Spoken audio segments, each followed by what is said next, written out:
fight on the beaches. We shall fight on the landing grounds. We shall fight in the fields and in the streets. We shall fight in the hills. We shall never surrender.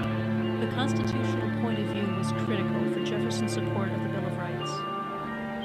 As we mourn the loss of thousands of our citizens, I can hear you!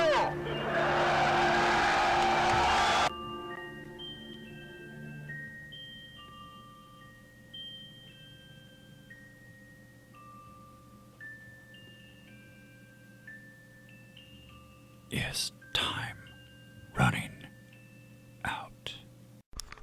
It's Saturday. Welcome to the Hayden Collins radio program, The Intelligence Syndicate. It is the weekend after Halloween, and for some people they're celebrating Halloween this weekend. And the dad tax, Reese's Cups. Oh, yeah, okay. Sorry about that. Very unprofessional.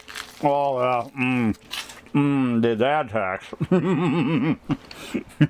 Halloween candy everywhere. Well, anyway, good Halloween candy anyway. Made it through. Got our first snow of the year. Look at that. Out of nowhere. California's on fire. And I guess there's a news flash. And I got to be real careful how I present this news flash. Some of you may be shocked. Some of you may be amazed. But the investigation into Jeffrey Epstein says he didn't commit suicide. Shocker. And there's no suspects. Of course, that doesn't say there's no corruption or anything up there. I tell you, this whole thing is a race to who's going to get who first. Either all the people listed on Jeffrey Epstein's list for sex trafficking and the, the what do you want to call it, deep state, whatever. And they're all focusing on Donald Trump because nobody wants to focus on the sex traffickers that are in office. And they don't want to unleash the sex league that's going on that they're holding. See, this is the bad thing about that. Of course, that's bad to begin with, but imagine all these guys are telling them you're going to vote our way or we're going to let the public know you're in the sex league. Then you're going to have to commit suicide. You know what? Evil is everywhere over there. So I'm driving along, minding my own business like I usually do. Innocent as a newborn baby, as the white-driven snow. White-driven snow. Just that innocent. And I was listening to the industry, the radio. Tuned through some few stations. I was on the road for a little over an hour. And, of course, you have your bullet formats in the news and everything that comes out. But I was listening to, let's say, private industry. And private industry, now I want you to keep in mind, during the previous administration, it was government that had to say, we created so many jobs. And government said this many jobs were created during, this month. And this many jobs were created during this month. And it was all government that was saying that. Nobody else was saying it. Government had to adjust the unemployment numbers. Government had to do this. Government's got a new way of counting unemployment now because the old way we had too many unemployed. Anyway, it does change 2 or 3 times under the Obama administration, but never was private industry bragging.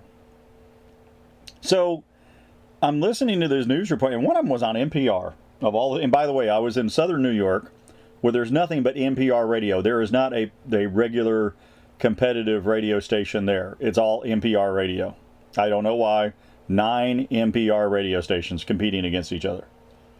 Why? I have no clue. If they're all public radio broadcasting, they only need 1. They don't need 9. Somebody's overfunded. But private industry was bragging about how well they're doing and how many jobs are being created. Now, the thought crossed my mind how interesting this is that the government is not the source of the economic bliss right now. The government is not even the source of the information. The private sector is what's different in this administration, and it makes business truly in the driver's seat, if you will. Because before, if the administration put out, oh, we created so many jobs, well, they said, oh, some of them's contract jobs, you guys can't count those. Or some of them short-time jobs, you can't count those, where you only need to count the full-time jobs, otherwise it really doesn't matter. You don't hear those debates now. And the reason you don't hear those debates now, it's the private industry that's coming out with their jobs report. The private industry that's saying, hey, we're doing really well, we want to hire more people. Hey, we're doing really good, we want to hire more people. And they're advertising for more people. I mean, part of their advertisement is, we got a successful organization and we're growing. Not, we're looking for good people to help us along. No, we're a successful organization and we're growing. We need help growing. And that's a heck of a pitch to have. That is a heck of a pitch to have, because imagine what it's saying. It's saying that we're not waiting for the government job report to come out, because if we do, we won't be competitive. Somebody else may get these people and we won't get them. So now it's become competitive to get people. So everybody that's graduating, and let's say as long as this economy keeps going. Last time we talked about this, I said it was going to be 10 years. Because it's kind of a cycle. You go through cycles with an economy. So I said, it's probably going to be about 10 years or so. If the president gets a second term, I think it's going to go longer than 10 years. Because it's recreating a scenario to where private industry is calling the shots, not government. And private industry is calling the shots for growth, not government. And private industry is setting the terms for growth, not government. And that seems to be the most successful way based on the results. And we see the results right now. Absolutely incredible. So keep that in your mind as we bounce around a few things here. Okay, so I have to talk about, and I don't like to talk about current stuff, so this went on for a few weeks before, actually it went on for a few months, even before I say anything about it. Because keep in mind, I try not to comment on the obvious political moves that are purely politics and purely bullcrap. It's... and you notice I do this for every administration. I don't just do it for this one. So I have to talk about the story for the Supreme Court Justice Kavanaugh. Now, I go out to California every now and then. I work out there with the universities, just like I work with universities in Michigan. I work with universities in Illinois, in Kentucky. I do a lot of travel. And I often bump into this small world, and I will say this is a small world. I often bump into those that are part of the political machine. Now, let me describe to you what the political machine is. The political machine is the machine that sold ABC, CBS, NPR, MSNBC, and NBC the footage of things blowing up in Syria, and it turned out to be a fireworks display in Kentucky. And then everything went real silent in Syria because they got their knees cut out from underneath them. They were trying to make a story. They didn't have a story. And then all of a sudden the credibility turned south because they just didn't have anything. So I have to explain this to you. I ran into an individual. He makes his money in the political industry. That's how he makes his money. He's actually raising a family on it. It's like, oh my gosh. And what he is a director. He calls himself a director of file footage. And I said, well, I had an idea. I said, okay, so file footage is you're going to go out and randomly create file footage to support a story. So you have to travel where the story is. And this is where I got my education. He goes, well, no, not necessarily. He says, we have to have things that are related to the story. And we sell it to the networks. Because the networks no longer have reporters. They no longer have full-time news staff. They just, issue out money. So basically everything is freelance. And they take your word for it until you're proven wrong. Okay. So honesty is the best policy. Yeah, he goes, but every now and then somebody really rips them off, like the file footage of Kentucky. I said, oh yeah, okay. He goes, so And I've explained this one to you guys before. You remember when I told you about going out and seeing a special interest group, getting the homeless and rounding them up? And I'm getting the face. Okay, I better tell the story again. All right, so I'm at a particular place in a particular town, a particular area. And there's a lot of homeless. It's West Coast. You should zero it in by now.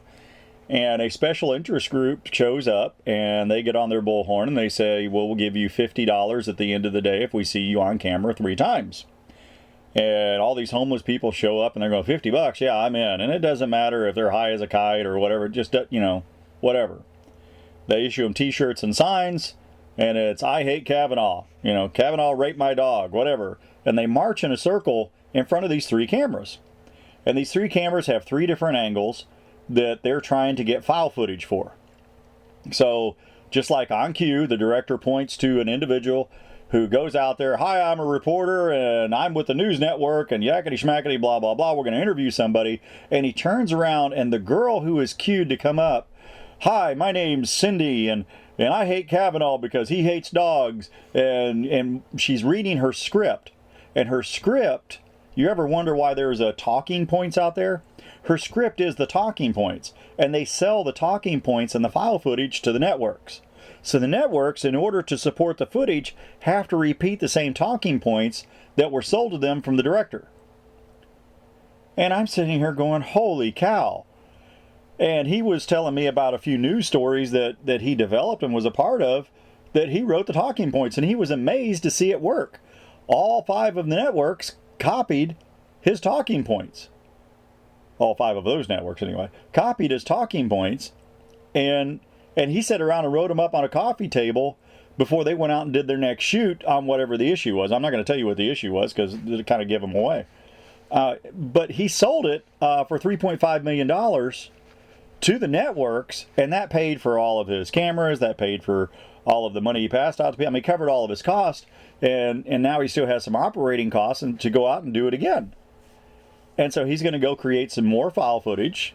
And this is what the guy does for a living. It's not like he's rich or anything. He's got to pay a lot of people. But he creates file footage and he creates stories that support file footages. So I asked him, I said, well, how in the world did you get into this? And he goes, well, it's real easy. The networks don't have reporters anymore. They don't even have news offices anymore. They have what they call the anchor desk. They have a few people with some phones. They have some people behind the screens, but they don't have anybody anymore. Every now and then you'll see they reference a New York Times story, or they reference a Rutgers story, or they reference some other story. It's because they're buying it from those individuals. I mean, money is exchanged. They're not reporting anything. They have to buy the story before they report it. And if that's the only story for sale, they're selling it to everybody. That's why you see it the same thing on 5 different networks. It's not that they, are all covering the same thing. It's the only thing on the market they can buy right now.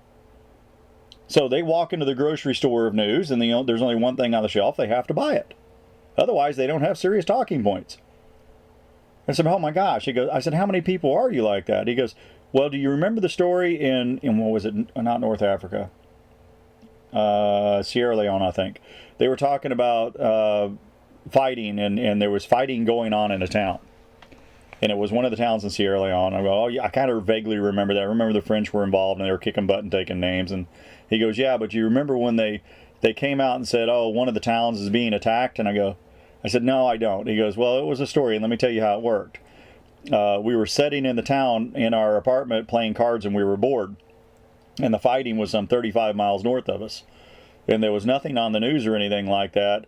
So one of the guys turned around, and there was a soccer game going on.